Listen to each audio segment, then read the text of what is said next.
Сәлеметсіздер ме, құрметті көрермендер? Бүгін мен сіздерге линзаларды дұрыс пайдалануды көрсетемін.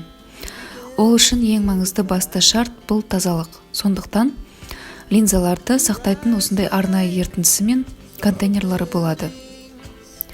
Линзаларыңыздың сақталуына немқұрайлы қарамаңыздар, суға салып сақтамаңыздар, оларды тек өзінің арнайы ерітіндісінде ғана сақтауға болады. Тағар алдында міндетті түрде қолдарыңызды сабынмен жуып, таза орамалмен немесе сүлгімен сүртіп құрғатып алыңыздар. Егер линзаларыңыз жаңадан сатып алынған болса, онда олар өзінің ерітіндісінің ішінде жатады. Соның ішінен алып бірден таға бересіздер. Менде күнде тағып жүрген линзалар, сол үшін мен қазір контейнерден қалай алып тағатынымды көрсетіп жатырмын. Линзаны көзіңізге таққанда алдын ала қай жағымен тағып жатқаныңызды қарап алыңыз. Мен көрсетіп тұрғандай жағы жалпақтау тарелкаға ұқсайды. Ол жағымен тағу дұрыс емес. Көзіңізге бірден ыңғайсыз болып, кедергі болып тұрған сияқты сезіледі.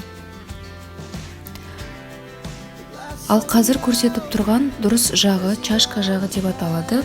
Ол тереңдеу шыны сияқты болып келеді. Осылай тақсаңыз, көзіңізде линза бар екенін де сезбейсіз. Көзіңіздің қабақтарын осылай тартып, линзаны көзге орнатамыз. 2 рет көзіңізді жауып, жан-жаққа линза дұрыс орнығу үшін қозғалтасыз.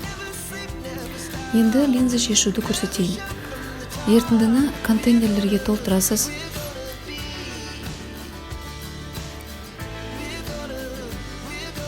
Екі қабақты ашып, линзаны саусағыңызбен төмен тартып, 2 саусақпен қысып алып, көзден алып шығасыз. Ерітіндіге салмай тұрып, өз таза алақаныңызда осылай шайып жібересіз. Қай көздің линзасы екенін шатастырып алмас үшін контейнерлердің бір жағы көк, бір жағы ақ болып келеді. Ұйықтардың алдында оларды шешуге ұмытпай, жарамдылық мерзімінен артық қолданбаңыздар. Назарларыңызға рахмет, маған тіркеліп кетуді ұмытпаңыздар.